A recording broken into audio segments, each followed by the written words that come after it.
Have you ever wondered what the best map is? Well, in this video, I'm going to be rating every map to tell you what the best and most iconic map is. We obviously have to start with Forest. For one, it's the most versatile map for competitive playing, and for all the role players out there, it can be used as a great Forest roleplay area. It's also a difficult map to master in competitive, which makes it a challenge, but also gives you something to do. All in all, I gotta give Forest a 9.5 out of 10. There's better maps, but hey, you'll just have to wait and see to see the best map. Next up, we have City! City is the hub for all social interaction in gorillatag. It's also important for all content creators, because it's where you get your cosmetics, which is what you need for your unique outfit. Not only that, but it's how you get to half of the maps in the entire game, making it really important to go to no matter what map you're trying to go to. The only thing I will say though, is that this place is modder central. Most of the modders I see in the game are in City. And because of that downgrade, I can't give it a 10, I'm gonna have to give it a 9.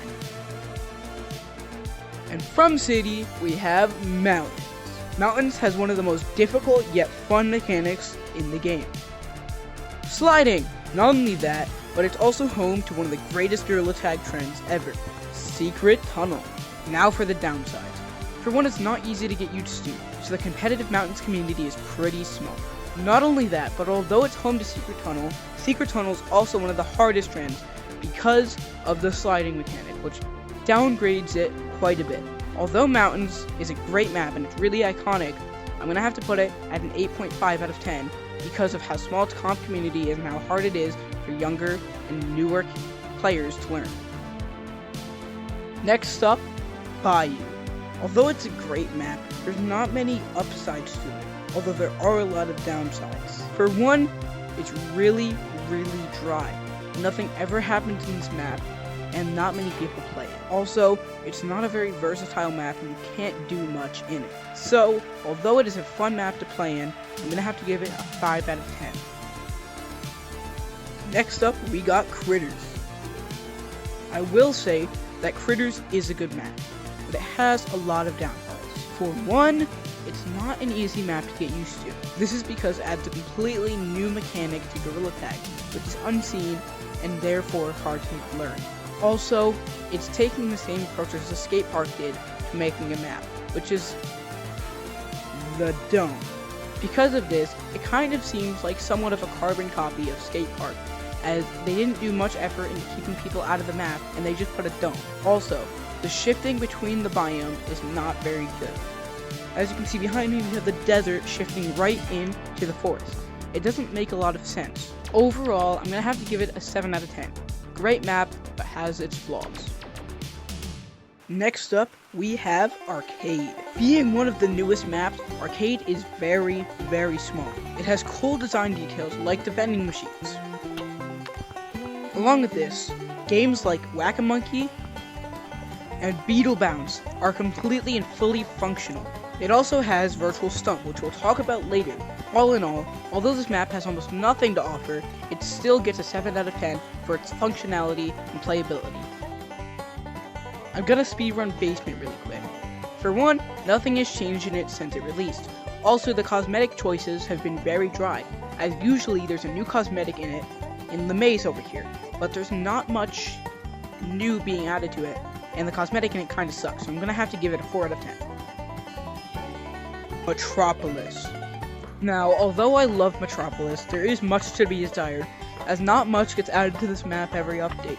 Along with that, the only real activity there is to do here is swing on one route, making it not a very versatile map. So although it's very interesting and I would love to give it a 10, I'm gonna have to give it an 8.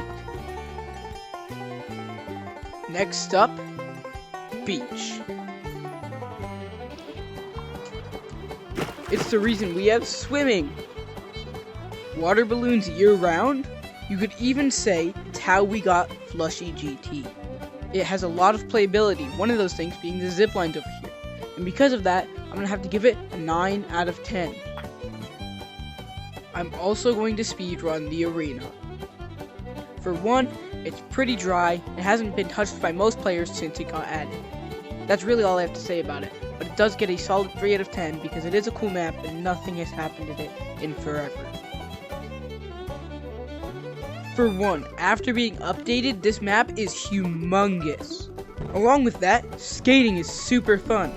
This map is super versatile, and for that, I'm going to give it a 9.5 out of 10, putting it right next to Forest in the lead.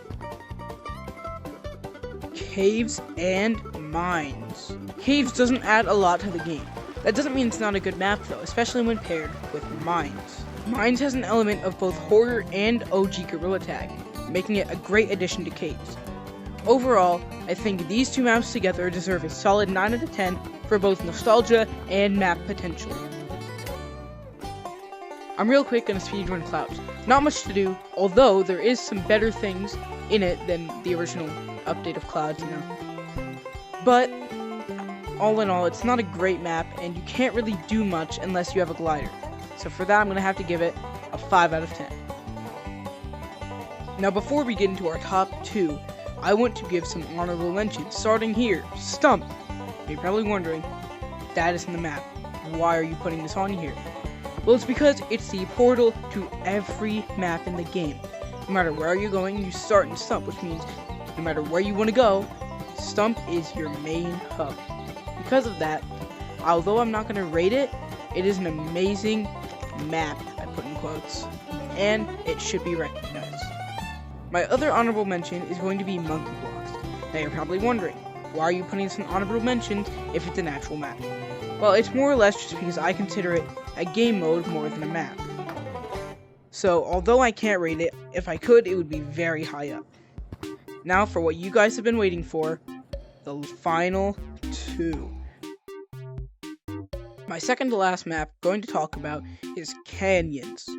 Canyons is one of the best maps because of how easy it is to learn the mechanics, but how hard it is to master them.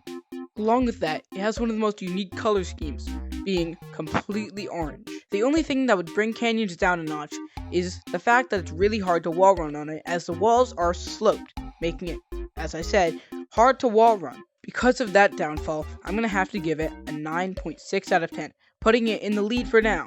But don't worry, I'm going to tell you why the next map is the best map in the game. If you haven't guessed by now, the best map out there is Virtual Stump, and here's why. For one, there is a total of 71 maps that it has to offer, which means that no matter what you want to do, from glide to wall run to swing on ropes, there's some way to do it in this map.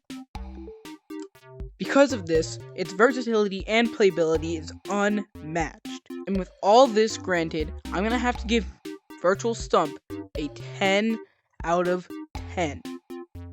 Wait, before you leave, YouTube thinks you might like this video. So if you want to watch more of my content, make sure to watch this video. And with that, I'm going to leave you with a goodbye. Please come back again, I'm begging. I'm joking. Bye-bye.